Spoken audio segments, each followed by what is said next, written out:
Hey everybody, super excited to be here once again. And today I'm having a really special guest directly from Buenos Aires.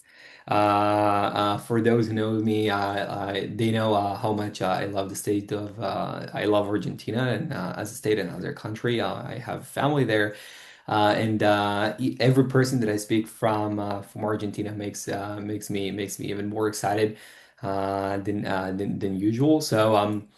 Today we're going to speak about reinforcement learning, machine learning, trading, how to establish home servers in order to perform quantitative research and quantitative modeling. And I guess that we're going to have a really interesting conversation, and I'm very happy to have it. So Francisco, it's a pleasure having you here. ¿Cómo estás? And before we start, I would love if you can share with the listeners a little bit about yourself and tell us how are you today? Well, thank you very much for having me. I'm doing fine today. Thank you very much. Well, short background. This year, 2026, I'm turning 30 years of experience in financial markets.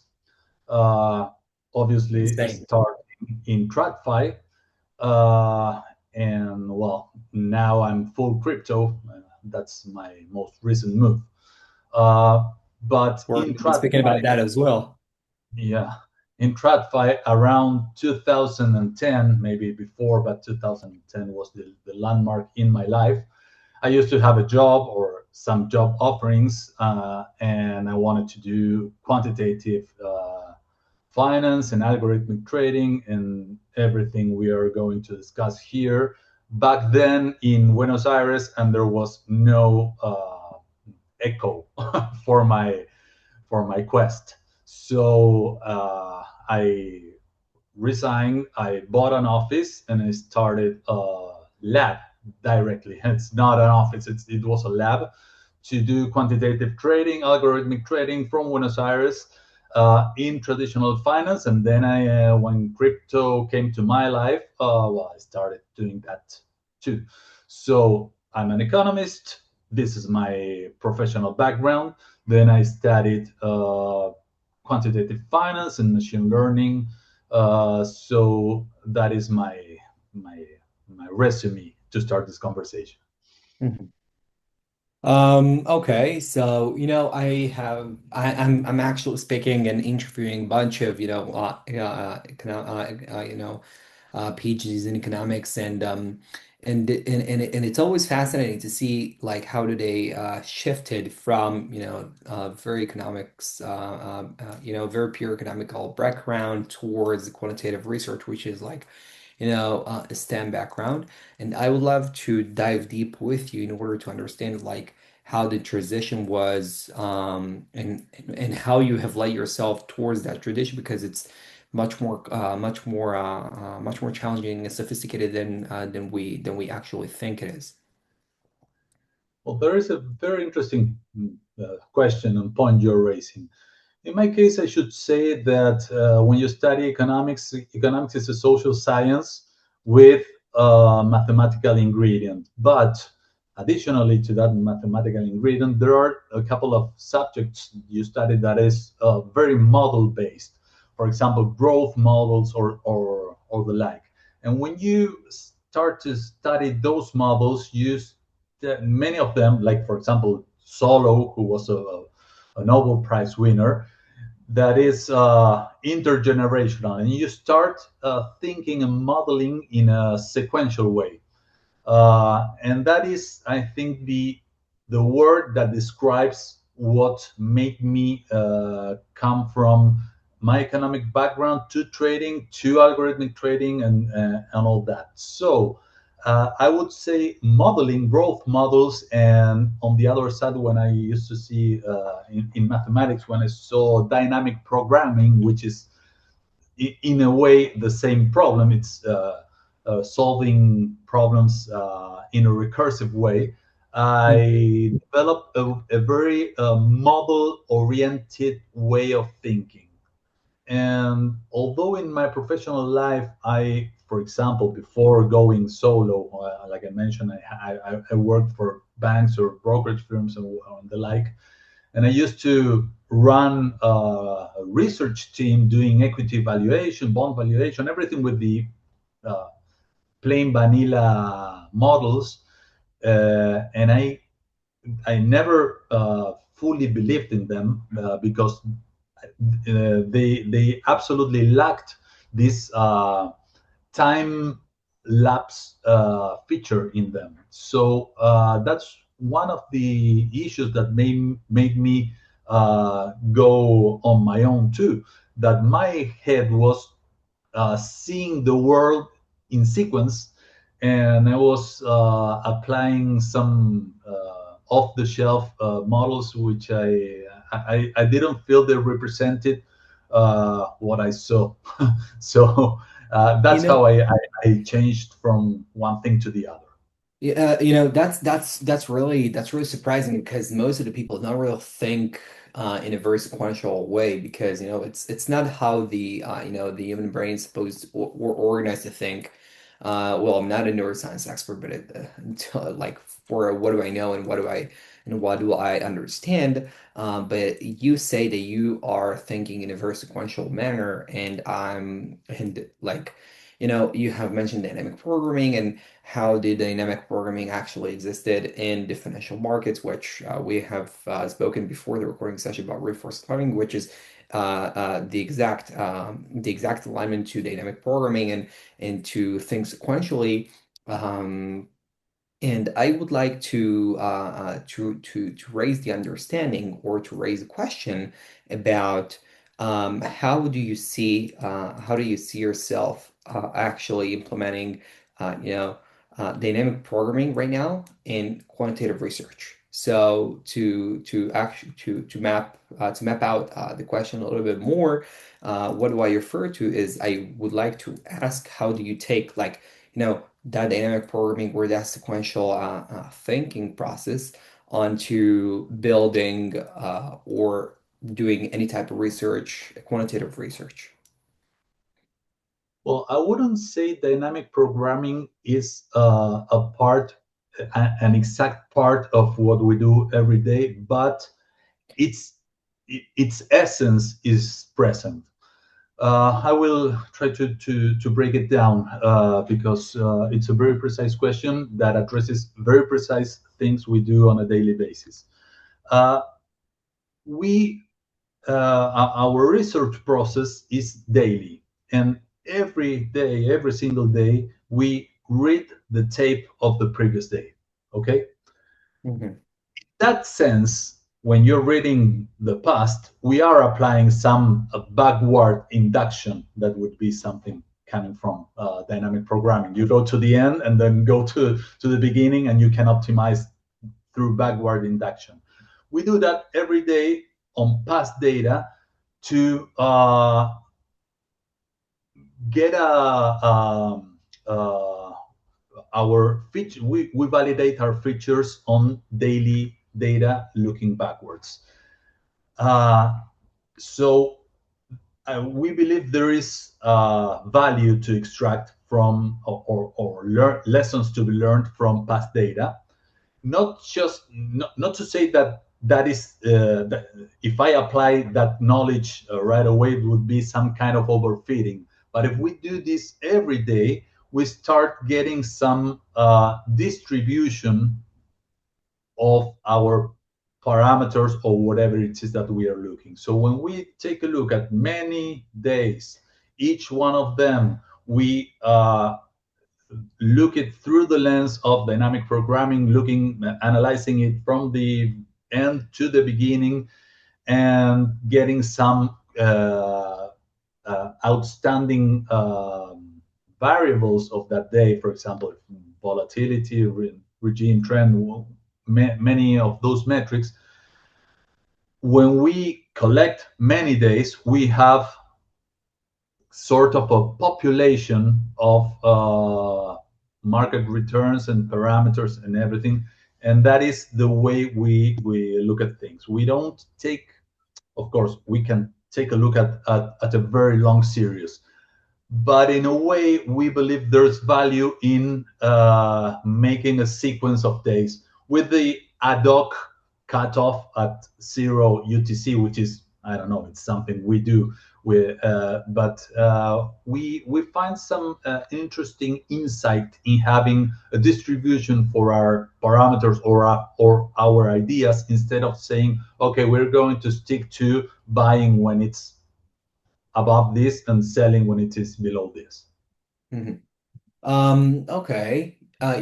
Taking a type and reading the data and actually extracting the rightest information out of it always seems to be very complicated. And from my experience, doing all of those conversations, I think that, people are constantly saying that they're looking for liquidity, but they have different definition of liquidity because like you, Francisco, like you have a need for a certain type of liquidity or a certain type of volatility, and the other has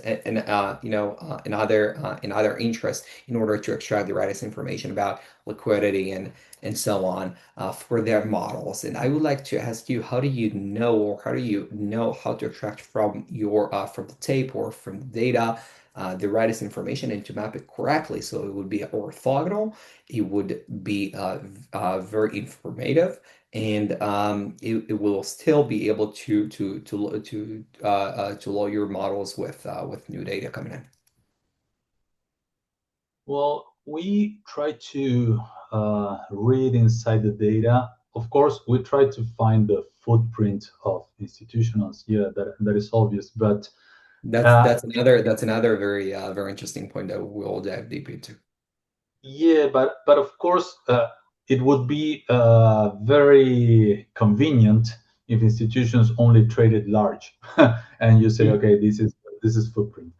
Since that is not the case, and it's not only institutions that make the market, although there might be some better information on the liquidity provider uh, whenever big trades happen. I mean, a trade, somebody, there are two parties on two sides. If a big trade happens, it's a big trade with two parties, but one of them is providing the exit for the other, to call it some way, the liquidity. So we try to understand that process. We try to read that into the data. So that makes us break down data, not only isolate big transactions, but isolate small recurrent transactions. And from that interplay, which I will abuse this word, but which comes in a sequence, for example, an institutional could buy small for a long period and sell a big block in a short period. That could be a pattern. Well, that is the kind of thing we are trying to, at least to have a narrative of what the tape is showing to us. So that is where our all oral models and our ideas are pointed to have a narrative. Of course, we cannot say that we cannot predict turning points. We can't, but at least we want to believe that the entry and exit points of the big flows, we at least want to be close to that, to understanding why that happened, or when that happened based on the data. Of course, we learn on the past to try and get that in real time, which is another challenge. That is the absolute challenge. But well, I think only exercising you can be prepared for the race. Mhm. Okay. And talking about, institutions leaving their footprints in the data. Obviously, manipulation in large data files or in large very liquid assets are completely hidden. But let's assume that you're trading those type of assets. Um, And I would like to understand with you, how do you actually extract the rightest information outside of the data that you have been receiving, and how do you know how to derive it properly to understand where the institution are actually living their footprints? The starting point to do that and to answer your question is before you even touch the data. Okay. Imagine we were talking about sport or a specific sport. We Before we touch the ball or before we jump into a swimming pool, we have to know the rules. But we have to know the rules in absolute detail, because whatever will give the sportsman the edge will not be standing with the ball in the center of the court.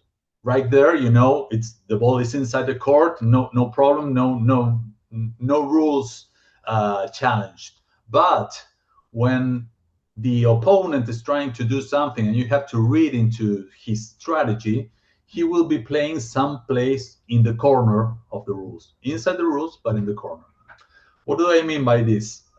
Going back to the market, you have to study your order types first and know what are the tools available for hiding or not hiding. What are your tools and the other participants' tools. So I would start by saying this very, very clearly. You have to know the rules to the most detailed possibility to start then reading into the data. Okay.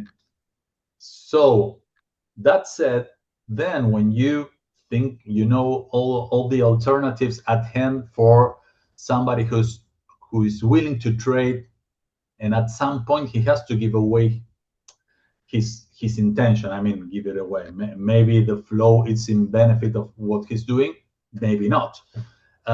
So you right then you start seeing or reading into the data if something that was hidden showed up, if some uh, algorithmic stop losses above some critical level were triggered, and well, understand if that were simple stop losses above or below an obvious point, or if there was a liquidity sweep provoked by somebody, or if there's something else.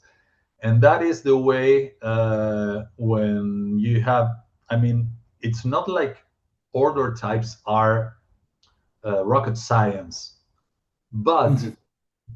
they are quite simple things, but they are part of the narrative. So have if you can thoroughly think about these simple things, maybe you will come up with an overview of what is happening that is very different from what you would see just taking a look at the screen, for example. I mean trading screens, the bars, the candles, everything are not uh, data mining. Okay, they are data aggregated into candles or bars for the volume. Well, there is much more, and that is what we try to grasp. Mhm. Okay, interesting. And let's shift gears to your new profession, which is cryptocurrencies. Understanding patterns in the data. I don't know. I have never messed in a large scale with cryptocurrencies yet. But when I will mess with, I will know how easy or hard it is to extract patterns out of the data. But I would like to ask you, how is it like to extract the same pattern that you're speaking about right now in cryptocurrencies? Like what the actual difference is in between, like, regular assets, very liquid, very well known, very regularized to crypto. How do you see the differentiation between the two asset classes? So your question is about TradFi versus crypto. Am I understanding right? Yeah, yeah, pretty much.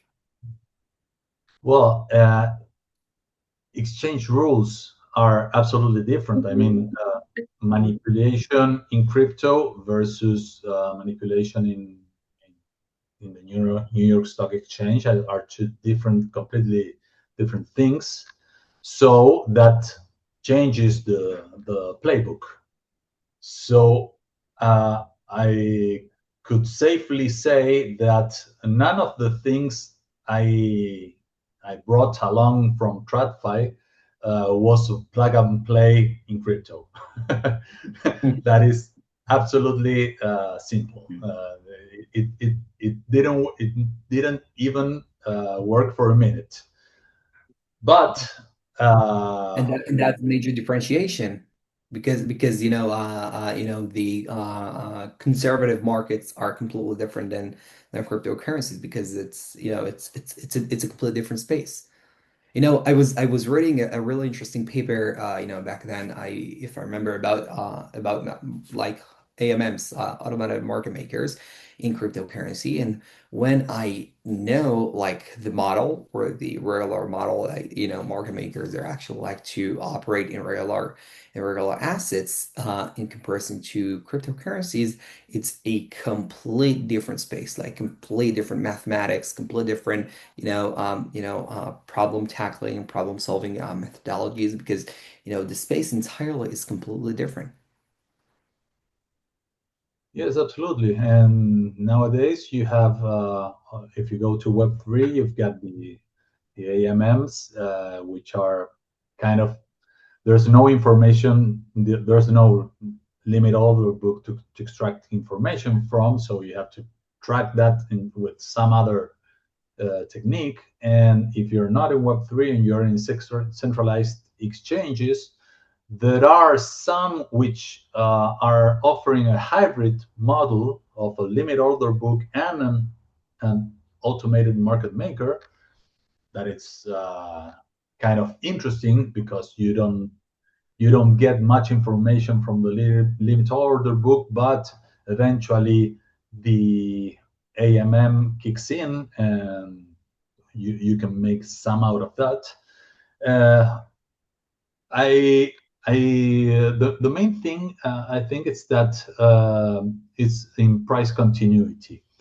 In crypto, that are there's not what in traditional markets, the dynamic reference price. I mean, you always next trade has to be plus minus a given percentage of the previous, or and though and the circuit breakers that come with that, and there are many things that are not present here, or and so you have to be prepared for swings that are out of the question in traditional finance. So I believe it is a safe policy to write your code being prepared for the for the exotic.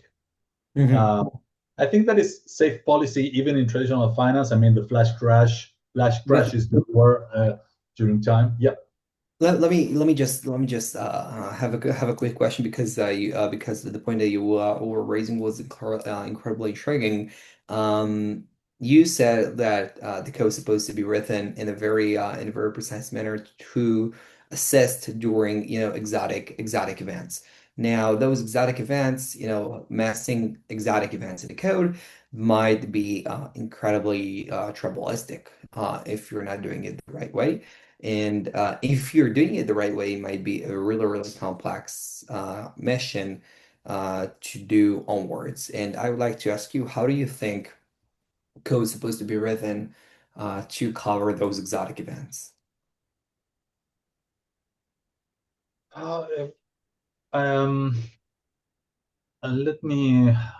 I will start with the boring part. In traditional finance, I will I'm move. with you.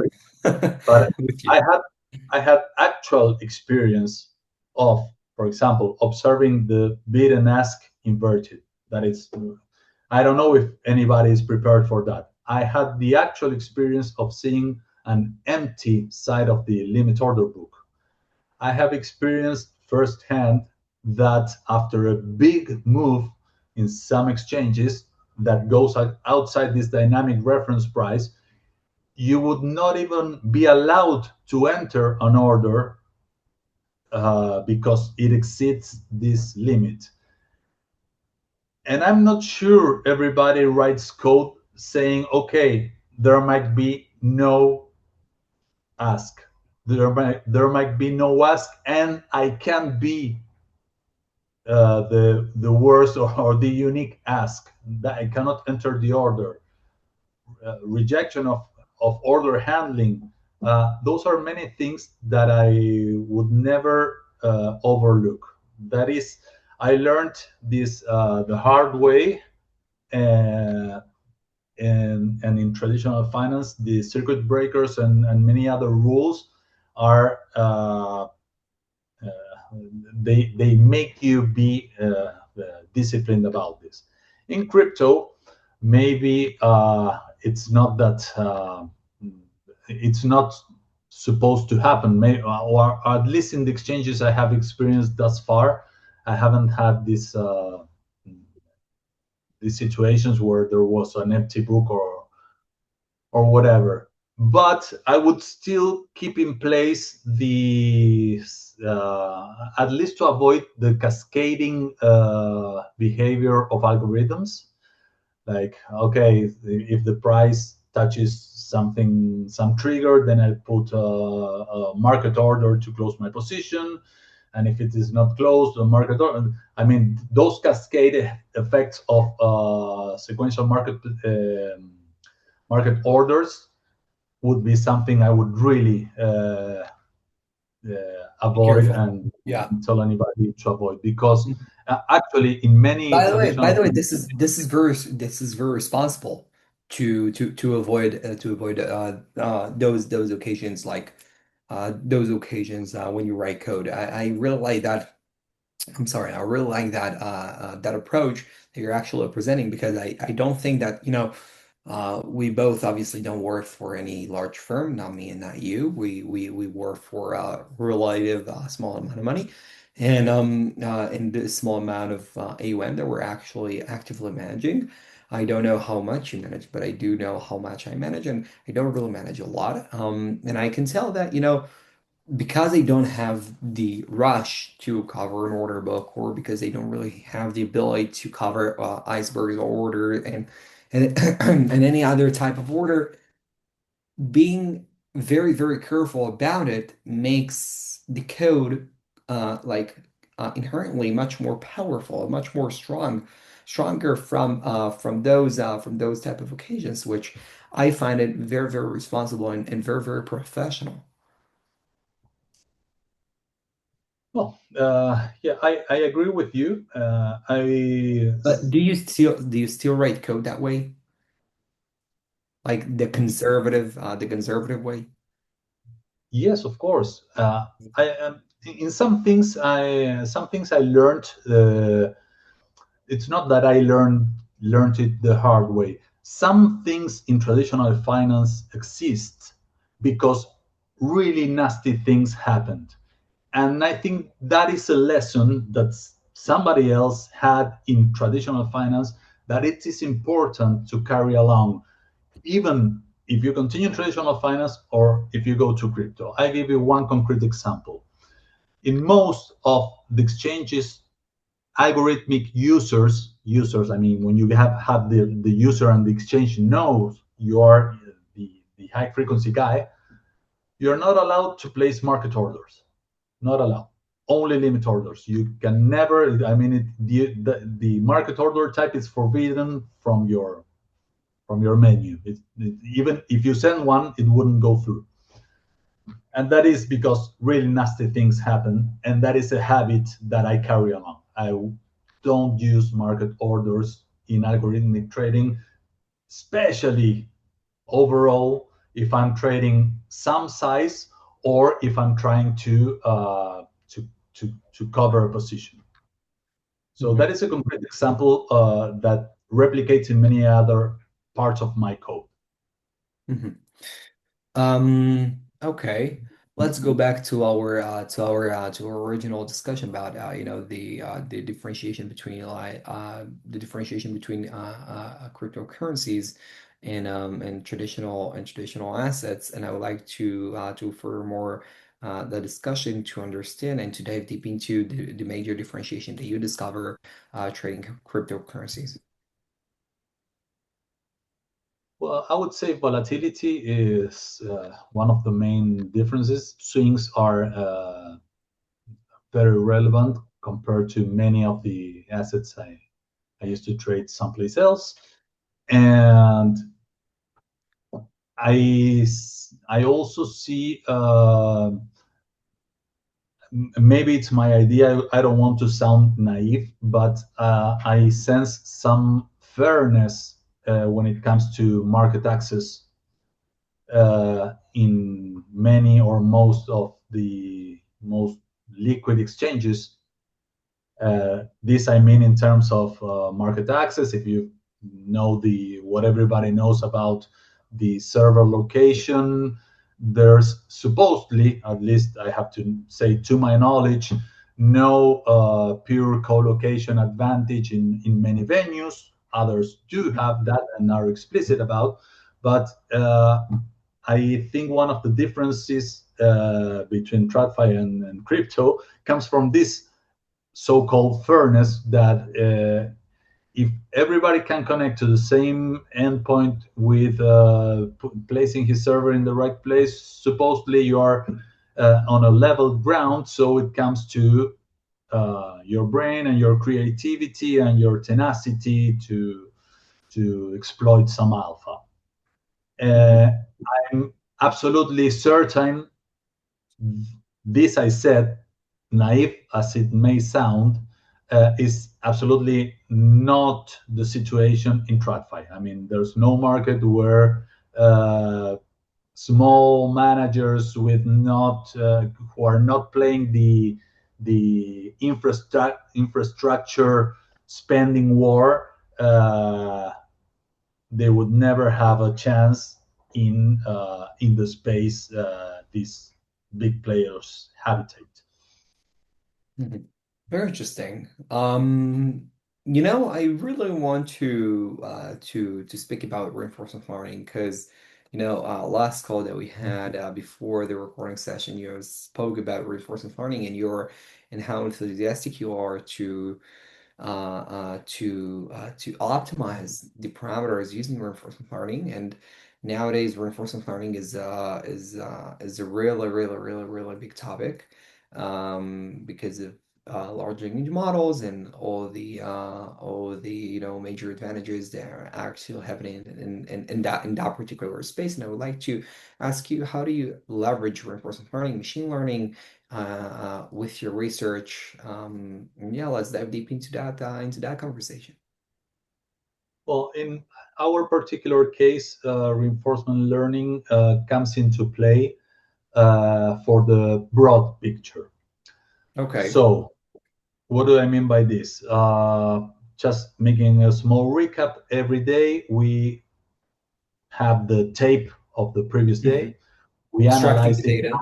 Yeah. Yeah, we analyze it as an isolated piece of data, and we get uh, what would we have done optimally that day had we known. No, I mean it's So you, some with a little look ahead bias, to call it some you way. Yeah. okay, so you're actually creating an hypothesis of what's supposed to be doing if we were like having the same day. So you're That actually is drawing correct. in a very hypothetical solution to be frank That with is you. correct. Okay. We do that, and we keep the features of that day. What was volatility like? What was it an up day? What was the drawdown? And many things. So that is what we do on a daily basis. Reinforcement learning comes into play when we feed him many days, and he has to choose the parameters from to try and optimize its behavior uh, one day after the other. So our agent tries to learn yeah, to learn and bring together the features of the day. Okay, I got this volatility, So this the this agent data. extract the features, the reinforcement learning agent extract the features that you're actually targeting. Well, no, Okay. the features are there. I mean, let's say volatility, high and low. Okay. Okay, the Mhm. reinforcement learning says, okay, you feed me day one. Okay, I will try to do parameters and knowing volatility is high. Day number two, I will choose parameters knowing volatility is low, and it goes over and over and over, trying to bring together the characteristics, the volatility characteristics of each day, and the parameter choice. Remember, we don't believe in single point parameters. We believe that each of our parameters is part of a distribution, and this reinforcement learning tries to uh, see the broad picture and not there are not 2 days that are exactly the same. That is something else we learn. So this tries to connect the metrics that describe a day with the parameters we choose. But let Mhm. me go one step further. When we Okay. when we in our previous conversation, I brought it down to 2 main uh, variables or ingredients for our strategy, and I guess everybody else. But the winning rate and the win lose ratio, or how much you win on average and how much you lose on average. Those are 2 variables. Based on those 2 variables, you decide the size of your wagger, of your position, of your bets. And a high volatility day and a low volatility day might have different winning rates and win lose ratio rates. So when we try to bring together these characteristics of the day and the parameters out of the distribution, we are implicitly changing the size of our positions. Mhm. Imagine that when volatility is high, we have a 100% success rate. And when volatility is low, we have a 20% success rate. Yeah. Mhm. So we would absolutely change our position. If we have 100% success rate, we will bet 100 to make it Makes to sense. exaggerate. Yeah. Yeah. Yeah, we have 20%, we will do absolutely something different. Well, reinforcement learning comes here to try to learn day after the other what kind of data we're looking at, and hence what the parameters will be, and hence what the position size will be. Mhm. It's very interesting what you're actually presenting here because you're actually saying, okay, now the agent is entirely forcing to understand, the amount of volatility or the amount of the percentage that the volatility is actually expressing towards the understanding of how we can train or how we can extract the parameters in the following days. And for me, it's really, really intriguing because we have spoken about extracting those parameters, and after extracting those parameters, we're now actually talking about how to leverage those parameters correctly, and the hypothetical situation about what would you do with the agent in order to drive your research. And I would like to take a step further. Okay, now after like using that methodology, which is very unique, I have never heard anyone that does reinforcement learning on previous data and actually extracting features. which is real intriguing. I would like to ask you, what do you do with your findings? How do you leverage that agent towards, a benefit for the following trading days? Well, what do I do with my findings? I will go back to the word sequence or sequential, which kind of kickstarted this conversation. The I will data programming, I will yeah. try to answer an answer to you by telling you what I no longer do. I no longer take I don't know, panel data or try to cross section things or regressions, or and it's not that I'm not against any technique and not against anybody who uses it, but at this point in my professional career, I only see trading as a sequence problem.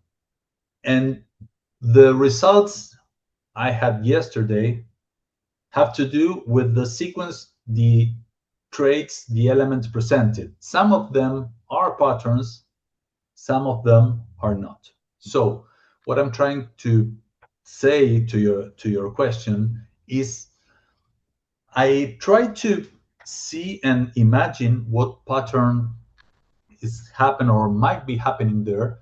But the way I will research on that is okay, I have an idea. This in data, this idea should look like this. For example, many small buys and one big sale, to call it some way. I try to think how that would look on data, and then I sequentially study. I build something that spits market data as the market would do it, and I build some other thing that gets that data, reads it, and tries to validate that pattern I had in mind. That is the way I research nowadays, and I've been doing this for a long time. But I absolutely, I am no longer making statistics would not be the right word, but I am playing and replaying the data. That is my research methodology. Just a few days ago, I was listening another episode with, one of the greatest guests that come over to the podcast. His name is Paul Vilakan, and that Paul Vilakan have received the title of Quant of the Year 2023, and we have spoken about reinforcement learning. And he was mentioning that the way that he's doing reinforcement learning is exactly what you do. Now, I'll explain. He told that he takes an agent, he takes like the next step or the next action, and reach the same action with multiple hypothesis occasions. So if you are actually extracting data and that data is telling the story, so that story is supposed to be manipulated, to accelerate the manipulation or to surpass the manipulation in a certain point, and that actually enriches the understanding entirely of the agent. And that's to he's mentioning, and that man is responsible for 92 publishment of academic papers in high frequency trading, trading, machine learning, so on. Um, and I'm actually listening to your explanation, it really makes sense that taking like using reinforcement learning like with online learning in the market doesn't really make any sense because the markets are chaotic, the markets are not sequential. But if you do train it over, or if you do throw it over like past data, that makes sense because the market is supposed to be sequential because now are you're actually able to extract a story, to extract a pattern. And that methodology really makes sense right now. And I would like to ask you, you told that after, yeah. If you allow me to say a word, looks like the Say, apple say, doesn't say, even 3 words, I give it the permission. looks like the apple doesn't fell far from the tree. Paul Bilokun, he runs the Machine Learning Institute certification, which is a course I took a couple of years ago. Oh, So really? I didn't, I wasn't aware of this specific conversation you had, but he's someone I learned from. No, he's a really well-known individual.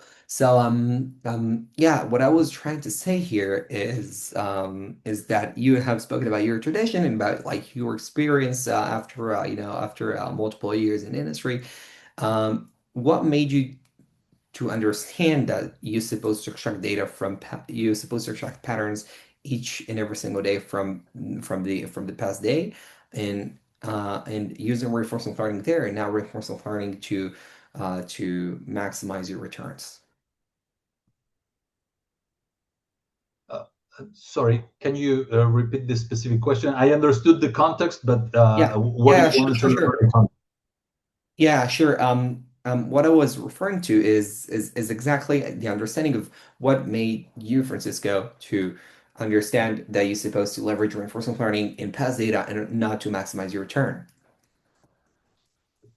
I should say the idea of using something similar to reinforcement learning in trading has been with me for decades. Decades. I mean, I specifically the first time I saw dynamic programming, that came. I said I should apply this on trading, but dynamic programming was continuous when I studied it.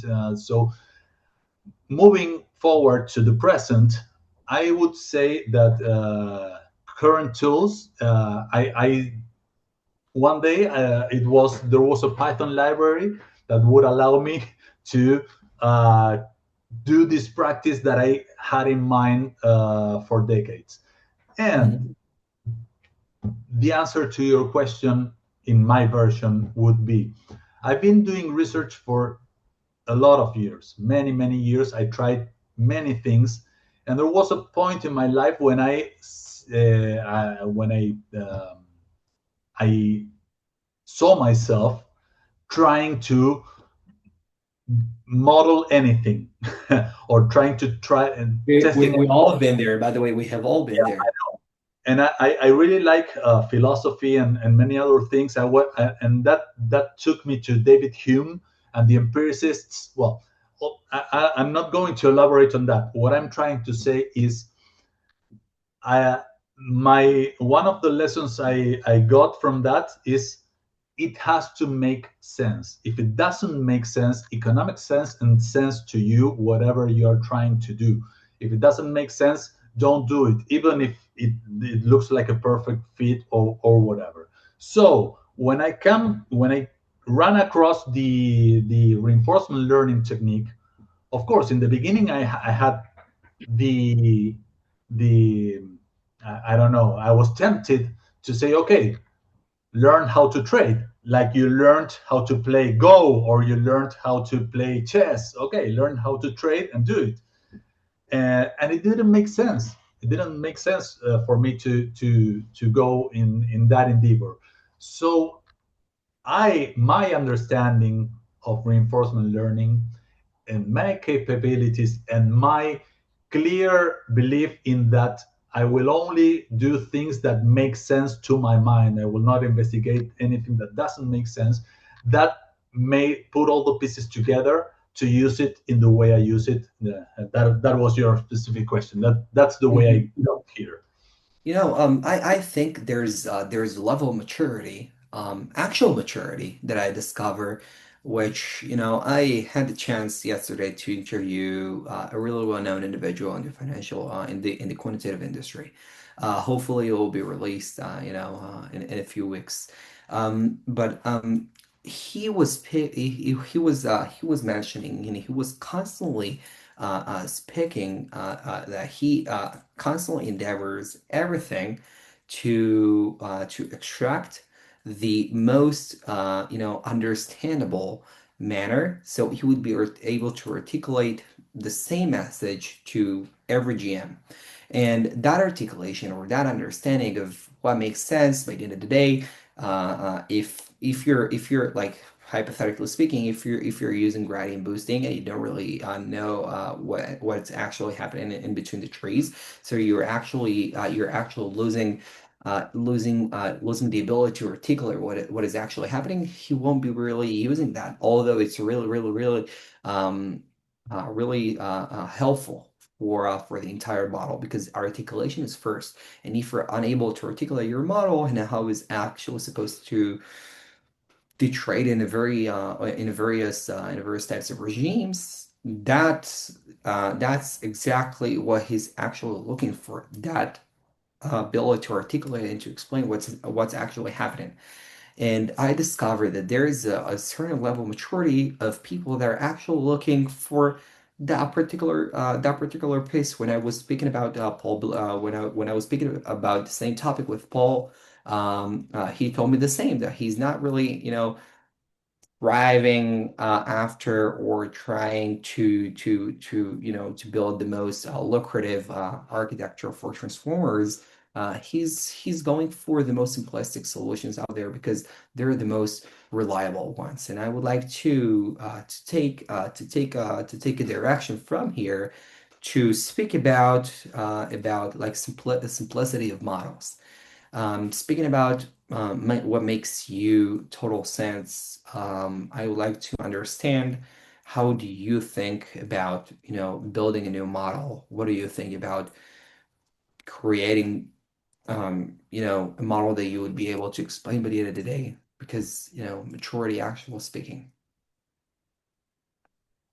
Well, first, uh, building models, it's a beautiful profession. I really enjoy It's it. an art. It's an art more than science. You, Sometimes, you, you sometimes. see, you sit in front of the empty screen, and maybe you take 2 hours to write one line of code because inside your mind you're building everything, all the interconnections on the architecture and everything you want to embed into that single idea. By the Uh, way, you still write code nowadays? yes, I still write code. Yeah, Mm. yeah. You're talking about the AI to write the code. Hmm. I use it for debugging, but I still write and use it for debugging, which is a spectacular tool. Okay. And of Yeah, course, obviously, it was a spectacular tool for debugging 2 years ago. yeah. Now it's Well, much more powerful. Uh, I do write for, code. I do write code. for my It's example, I don't write code.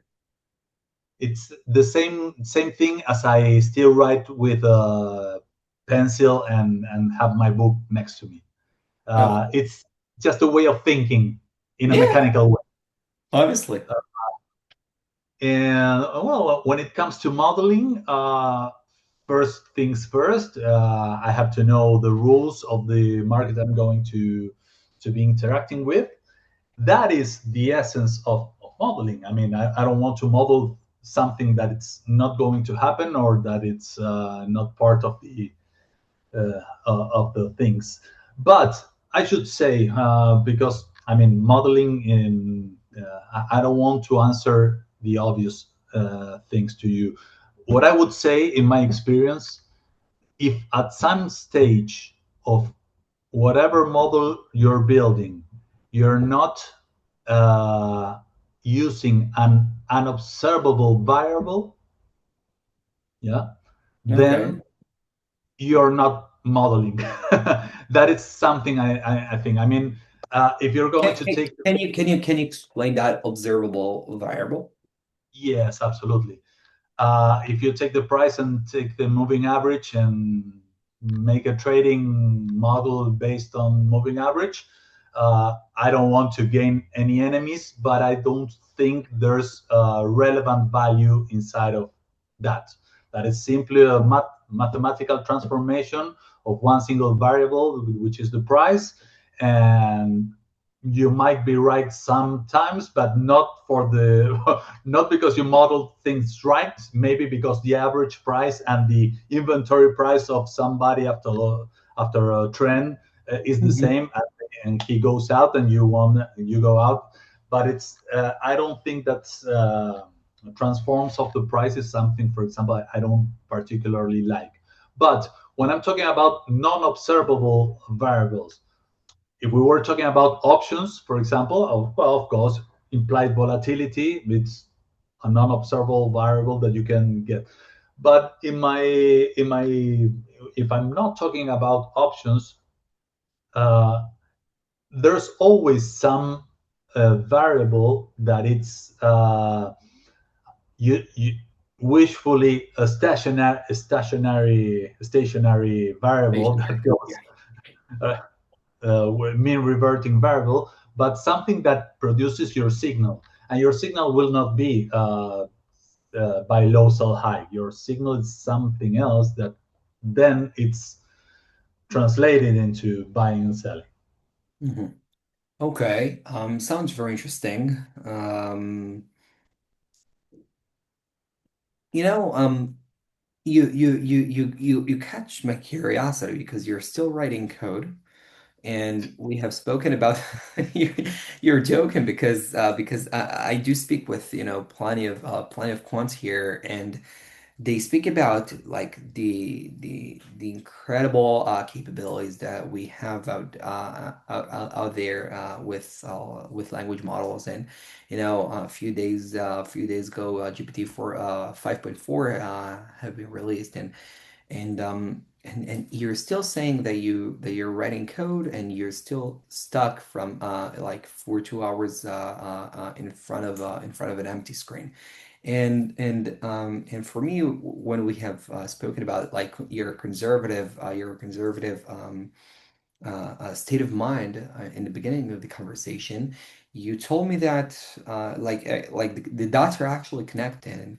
And I really want to ask you, what really is the thing that you're through like that threats you the most when you're writing code with artificial intelligence?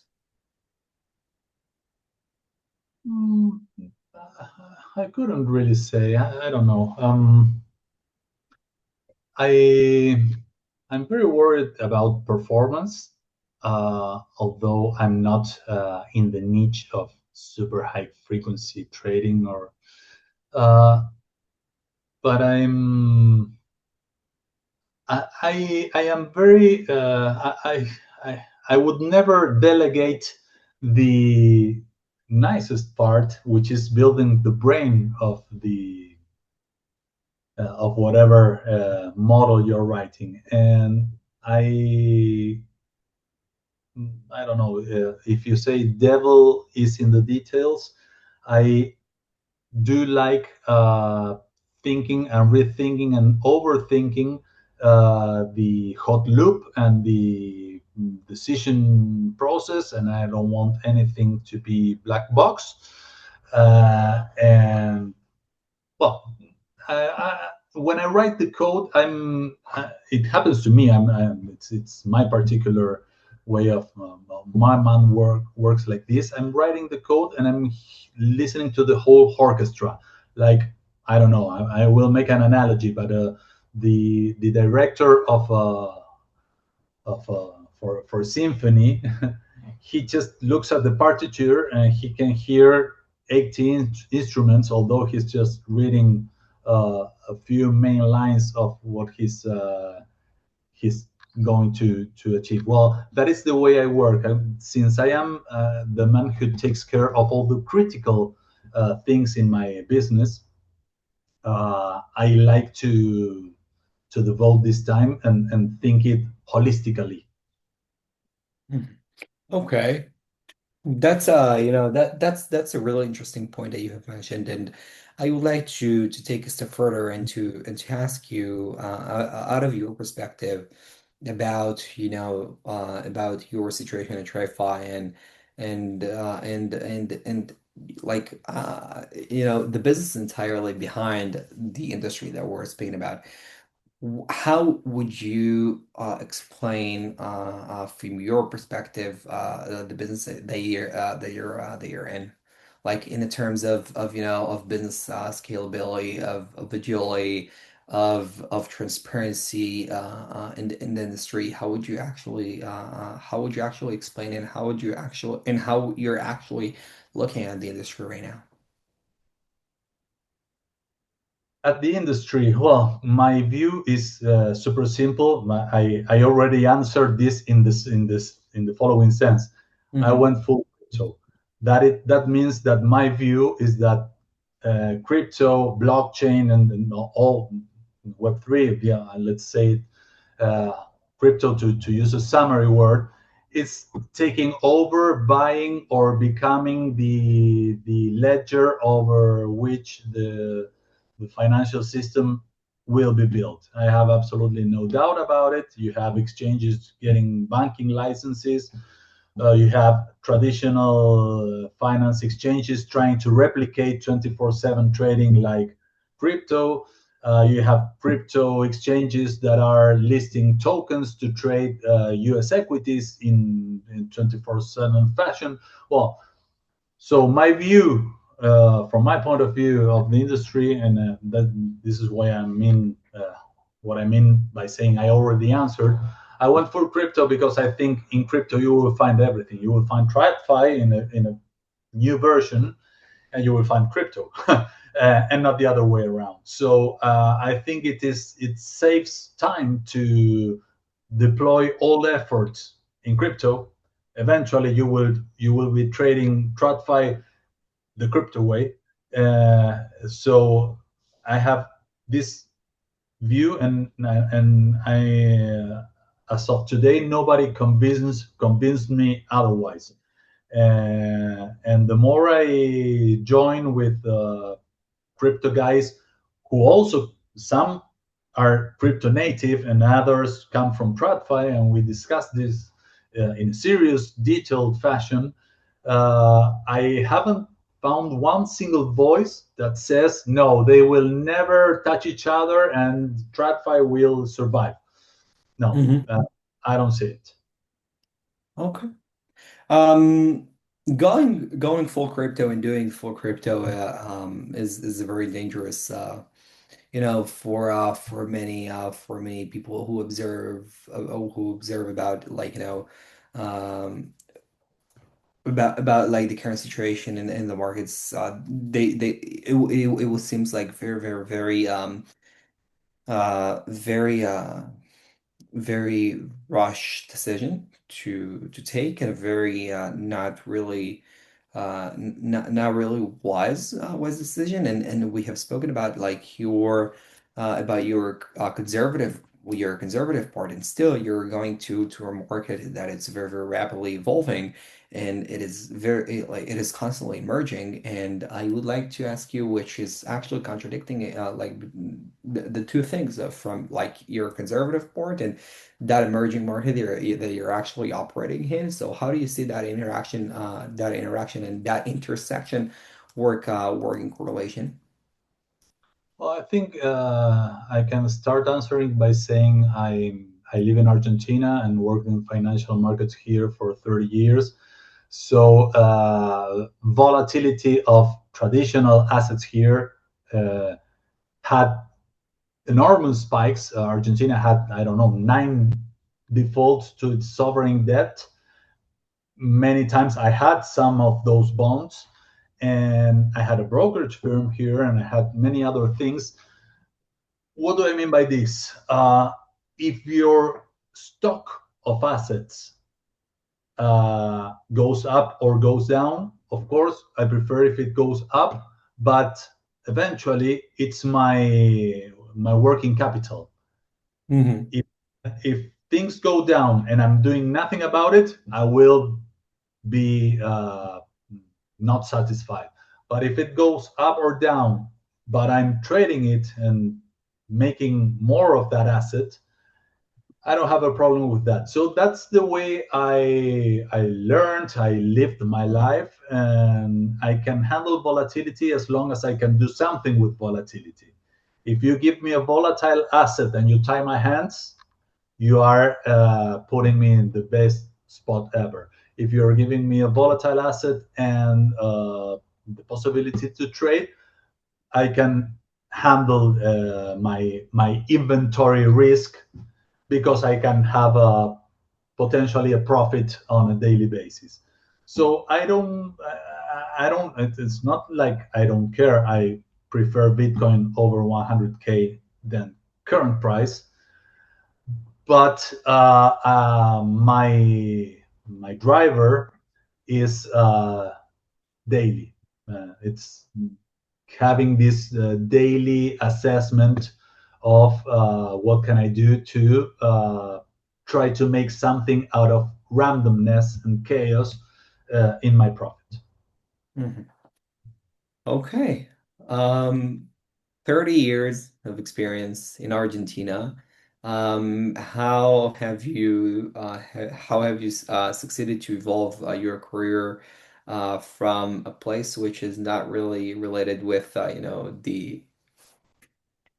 the bread and butter and the heart of the financial market? Well, Argentina, and I have mentioned how much I love that country. It is completely different than the UK. It's completely different than Singapore. It's completely different than Tokyo, and then obviously, the big markets in Europe, and the king of all kings is the United States. So. Doing that from Argentina for me seems very, very, very, very challenging. How would you experience? How would you explain your experience um, from doing that, from doing the same career from Argentina now? Well, one of the great things while I had a job and a boss and I was part of a company or many companies, one of the great things that happened to me, and it's quite usual here in Argentina, was to work very related to Wall Street or Switzerland or London or someplace abroad because Argentina is a country with a very bad track record and capital controls. So there's devotion here for hard currency, for US dollars or something like that. So any Argentinian, even with high net worth or not high net worth, things in terms of US dollars or similar, and that makes them prone to have an account in the US or in some other places. So very early in my career, I started seeing the world to go some way, and that's the way I made it from here. I luckily had this interaction with all the bankers in Main Street very early, and that really made a mark on me. I mean, Argentina has always been and still right now is a very small capital market, and I don't think it's going to get much bigger. But on the other side, you have a great crypto adoption here, for example, as well as here's great US dollar adoption. Here you have great crypto adoption. So the paths crossed each other, and well, I think I had the right knowledge to make this happen. Mhm. Well, brilliant, brilliant. Well, Francisco, first of all, I would really like to say that I was enjoying that conversation very much. I think that we have covered, really, really interesting topics over the entire duration, and for me it was spectacular because I was able to speak, with a very experienced guy, but yet very, very, very, very, you know thriving the financial market with the adoption to crypto and that intersection between the two really got my interest and your hypothesis about like being conservative and using reinforcement learning the right way and extracting data and understanding the data really explains really explains how mature um, the things that you're actually doing and how it's supposed to be done the right way. And I'm very, very happy and very, very glad for the opportunity to have you. I have enjoyed it very much. I've learned a lot from you, and it was a complete pleasure. So thank you. Well, I really appreciate your time. Thank you for having me. And well, I hope uh, It this will. It will. continues. I'm telling you, it will. Okay, so Count time. again. Count on me anytime. Thank you. Maybe we'll sit down on a steak in Bariloche. Oh, excellent. Excellent idea. And now we're speaking. Yeah. Okay, everybody. So, hopefully, you have succeeded to extract and write some notes out of that conversation. Again, Francisco, thank you for your participation. I really appreciate it. And until next time, we'll say thank you and bye bye. Bye bye. Thank you.